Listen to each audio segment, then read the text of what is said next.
So we've got our quadratic, 3x squared minus 6x plus 2, and we've got to write it in that form, which is just the mathematical way of saying completed square. So here we go, part A, 3x squared minus 6x plus 2. And what I'm going to do to start off with, the first thing I'm going to do complete square is make sure that the x squared coefficient is 1. So let's do that by doing some factorising. So I've got x squared minus 2x. And I'm not going to take it out of this last term. I'm just going to leave that last term sitting there. We can kind of include that later on. Now what I'm going to do is, okay, there's my big square bracket. There's the plus 2. I'm just going to do completed square on the bit inside there. So that's x minus 1 all squared. That gives me x squared minus 2x plus 1. I don't need the plus 1, so I've got to get rid of that.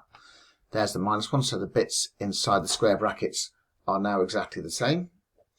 And then the last thing we're going to do now is just tidy that up by multiplying out. So we've got 3 bracket x minus 1 all squared minus 3.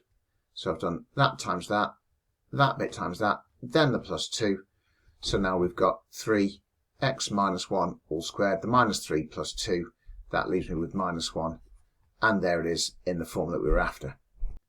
Let's now do part B of this question. We've got to sketch the curve of y equals 3x squared minus 6x plus 2. And from part A, we had y equals 3x minus 1 all squared minus 1. So that was our completed square version of it. So we've got to now come up with values of the minimum points, intercepts, and so on. Well, our minimum points is going to come from that bit there. The square bracket's got to equal this, so x has got to equal 1. And when it does that, y equals minus 1. So we've got our minimum point at 1 minus 1.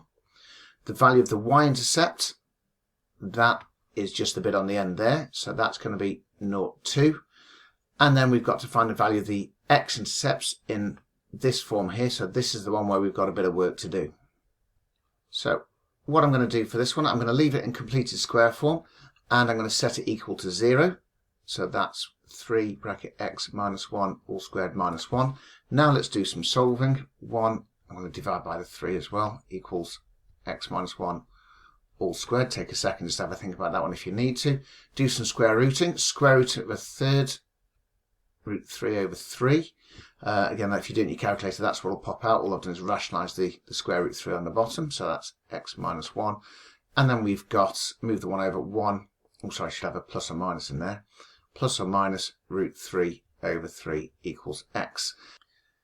Now, the last thing I've got to do with this, if you have a look at what we've got up here, we've got to write it in that form. So we need it as a single fraction. The 1 whole, that thing there, that's the same as 3/3.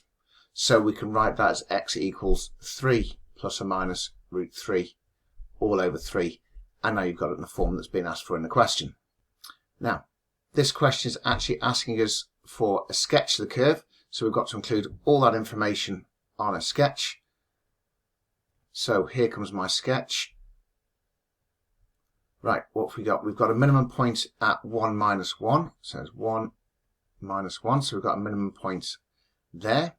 We have got the y-intercept is at 0, 2. So that's there. And so we've also got our 2 points where it intercepts the axis. So I'm just going to kind of draw through there, down through that one, back up through there like that.